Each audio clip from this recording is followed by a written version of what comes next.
Welcome to Nasdaq TradeTalks, where we meet with the top thought leaders and strategists in TradFi, digital assets, technology, and financial planning.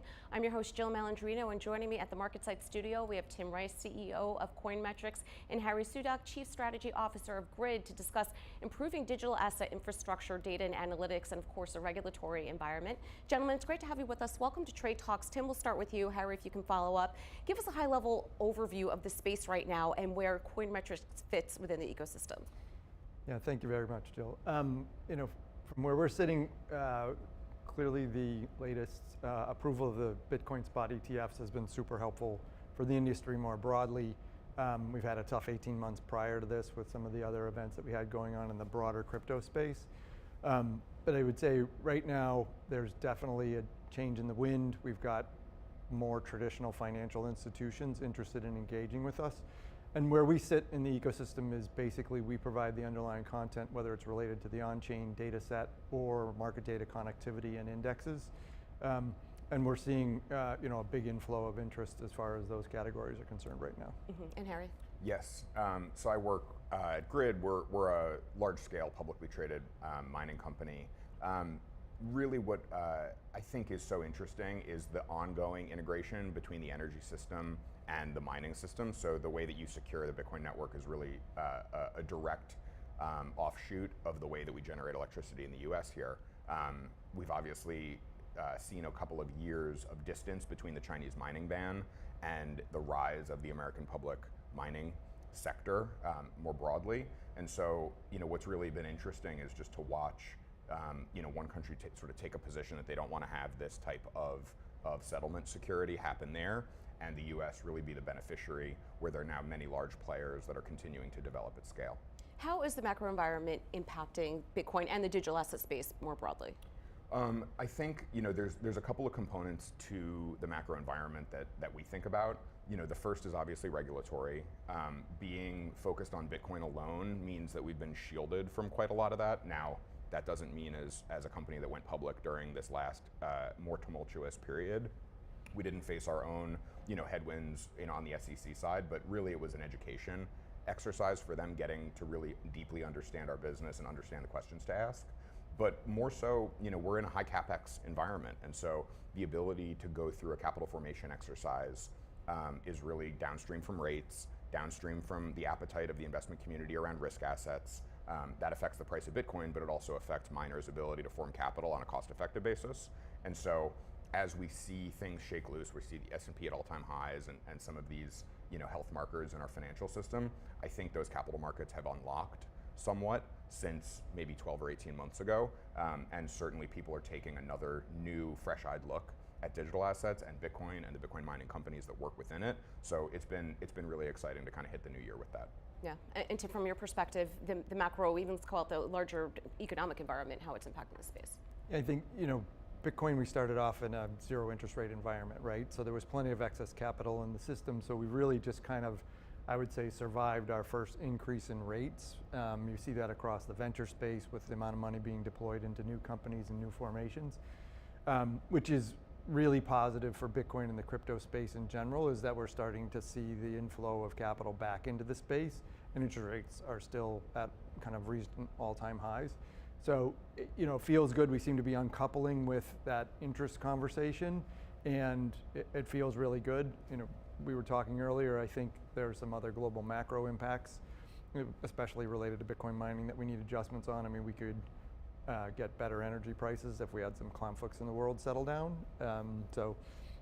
I think overall, it's great for the crypto space to be turning around in what you would say is not pleasant environment for it necessarily. Yeah, well, it's interesting. It feels as if the space, certainly over the past couple of years, even with the fallout that we've seen, FTX is one such example, it feels as if it's matured a bit, right? And we're talking more about regulation. We're talking about infrastructure. We're talking about market data. It's not necessarily about the price of Bitcoin or the other 1,000 altcoins, what it's doing. And in my mind, at least, if we get cohesive regulatory framework around it in the US to catch up with EU and other parts of the world, it feels as if that would really be the next catalyst. Yeah, I think that's really important on the regulatory framework. So we spent the last year, because early last year we started hearing that the regulatory environment here was going to be unfriendly and that Europe the Middle East and Asia were doing more friendly things from the regulatory front. So we went exploring across the world to see what was going on. And the feedback we got, particularly out of some people in Europe, was almost regardless of your regulatory environment in the US, you're still going to be the 800-pound gorilla in innovation and how this is going to go forward. And so they still see the largest opportunity. So again, not a great environment, right? Not super regulatory clarity, but we're still seeing the asset class pop back. So it feels like it's super resilient. There was a piece out last night about what's the similarity between crypto and cockroaches, and we all survived nuclear attacks, so it's kind of cool. Do you think that we're starting to mature from a regulatory perspective or making some headway? Of course, we're in an election year, so the brakes could be put on that, but are we getting anywhere with it? I think, the social layer has changed a lot where, Bitcoin's a word everybody knows now. And so when there's the ability for something to survive, thrive, and grow across such a long time scale, where, Bitcoin's 15 years old now, so it's really represented a significant amount of time in the market, to have not died, to have not had catastrophic technical failure, and to be continuing to grow mindshare. Fidelity just put out that in one of their core portfolios, they're allocating an automatic 1% to their conservative view. That number goes up with each of their more aggressive views. So I think the appetite across the folks who are in the investing communities, whether that's a 401k or if that's the largest funds in the world, they're taking this industry seriously. They view a place for this industry within the broader portfolio landscape. And to me, that's a tacit approval of the regulatory environment, even with where we stand today. Yeah, and if you take the flip side of that, even though it's been around for 15 years, it's still relatively young to every other asset class. And look at how quickly it has matured, and there really is no benchmark for it because of the technical component that's underneath it. So let's talk about this data and analytics as that improves. That helps with institutional adoption, that helps with building trust. And I would think, in addition to the regulatory environment, trust is one of the most important factors. Yeah, and it's been interesting. I think one of the early filings for one of the ETFs was by Bitwise, and they kind of raised the thing that 95% of the trading volume on global crypto exchanges was fake. It's like, that's not a great argument to start into the market with. And so we've refined that conversation over time, and we've identified legitimate markets where there's legitimate opportunities where institutions are willing to do business. And what we're seeing now is the legacy exchanges like Nasdaq and Cboe and others are starting to get more engaged and more involved because the data transparency is there. It's incredible, as you probably know, the on-chain data side of things is very, very transparent. And what I'm liking about the narrative now is we're thinking about more how is it going to increase yield in our portfolios rather than there's still the conversation about where the nefarious activities are in the industry. But we're kind of getting past that. It's like, how do I put a 1% allocation in my portfolio now? And the data that we see suggests, the legitimate transparency on the on-chain side of things. So if we'd have gone back to FTX and someone had asked for the right disclosures from them of their Bitcoin or other large addresses, we could have seen that activity happening and they would have been on point with what they needed to do. And I think from a regulatory side of things, from the data side, they were chasing criminals and nefarious activities before. Now they're actually trying to get educated on what it really means. Because I think they had their, everything was a nail and they had their hammer approach before. It's all criminal. Now they're thinking about it a bit differently. Yeah, we were talking about that off camera before. I think the regulators are learning, the auditing committees as well, they're learning as they go along. To my point earlier, it's still a very young asset class and there is catch up to do there. And as we all know, the technology moves exponentially faster than regulators and legislators can. Yeah, I have a friend. He started a Bitcoin insurance product and a company called AnchorWatch. And his line to me always is, technology moves somewhere between 50 and 90 years ahead of the laws that it was built for previously. So we're dealing with this lagged environment where there's a really robust and responsible regulatory framework for something that would have existed in the 70s, 80s, 90s, and the regulators, to their credit, are being really aggressive in their way and trying to bring about a market environment that we can work within. But there are these structural barriers, and I think that we're just starting to see that daylight. Well, this is a perfect segue for it as well. I mean, they are responsible for governance, right? And we had a conversation about data governance yesterday here at MarketSite. What about decentralization? How are you supposed to implement governance standards when the ethos of this is around decentralization? Yeah, and I think that's definitely a challenge. So when we look at so Bitcoin, I think, has got its act together on how it's going to govern and how it's going to work on things. When we go out to the kind of DeFi spaces and some of the DAOs that have been created in those categories, one of the things that I'll go back to on the governance side of things is the reason that they lost buying the Declaration of Independence through the DAO is they didn't plan for having to go beyond a level that they needed to, and Ken wanted it, so he just took it. And we've seen some governance conversations on some other parts of the DAO where you can't kind of get full consensus on things, and that's where I think we need to continue to push things down to be programmatic. But as far as being ahead of regulations, I mean, the advanced thinking on how we do decentralized things is just super challenging for people to get their head around and not be greedy. What about from the mining perspective? A few components. The first is exactly what Tim said. I think Bitcoin has its act together, and that's why we chose to work on only Bitcoin. We don't have enough insight or visibility to feel confident in anything else for us. So we chose to make a concerted effort to double down into the SHA-256 Bitcoin mining algorithm. When we think about the overall decentralized nature of Bitcoin, there's three major categories. There's the folks who are writing software to continue to try to improve the project. There's the folks who are running mining to process transactions, continue to achieve blocks that are within consensus. And then the third are all of the validators, the nodes, who are running the full stack of the software to say that the miners are being held accountable effectively. When it comes to mining, this was part of our reason for being excited to be in the public markets. Being able to offer anybody the access to shares in a mining company means that the governance of those folks that are performing the proof of work are widely held and are accountable to a shareholder base. So there's a decentralizing force within the public market environment. The other is just that being able to continue to build more sites, being able to continue to build across jurisdictions, being robust against weather, against governments, against our own operational expertise. Each of those components means that the hash rate that we keep online is resilient across those types of factors. And we as an industry are seeing huge growth in Africa, huge growth in the Middle East, huge growth in Southeast Asia, South America. So we're seeing all of these jurisdictions flourish, and that's great for Bitcoin. Well, yeah. So I have one question. So for you, Harry, which is, recently we saw a miner get compensated directly for hashing a very large block on behalf of it. So it looks like MEV as far as end running the thing.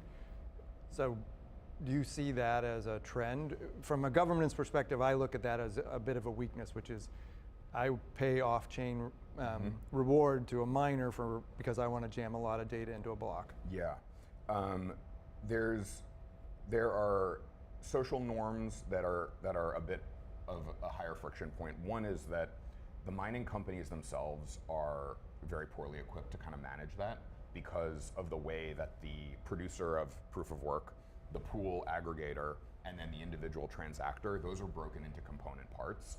And so I think, are we going to see, I try to govern it quantitatively, what percentage of Bitcoin mining fee revenues are going to move into a structure like that? I think it's relatively low. The other structural advantage that I think Bitcoin has, and thanks to Satoshi for coding it this way, but the 10-minute block time makes it challenging for MEV to emerge on Bitcoin because of the way the technical underpinnings of how transactions move work. So if you were to go to a network like Ethereum, I can spend the same ETH multiple times in a block. In Bitcoin, you can't. So Ethereum uses a structure called an account-based system so that I know what account is associated with what ETH. Bitcoin doesn't use that. It uses what's called a UTXO, an unspent transaction output. So every time I move Bitcoin from A to B, I'm putting the Bitcoin on a new digital cryptographic signature. And so I can only do that once in a block. And so the ability to extract additional revenue from within a block is incredibly limited by the technical constraint rather than some of the way these other systems are designed. And so while I think we will see the anomalous cases of MEV emerge on Bitcoin, I think as a network and structurally, that's very, very challenging for that to actually emerge. It sounds as if the other side, though, it's a little bit more efficient. You don't, I mean, what if you get locked into one move? Yeah, so that's why when I think about what Bitcoin is uniquely positioned to do, it's a settlement tool.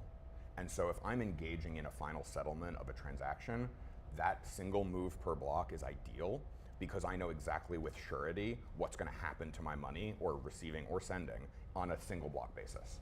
Yeah, that makes sense. It almost sounds TradFi-ish, which makes it easier to digest. We like the settlement. Well, and when you think about large TradFi players coming into the marketplace, you're now looking for that certainty because you're now having bigger impact with the size of money that's going to get transacted. So I think that kind of guarantee is what they're looking for.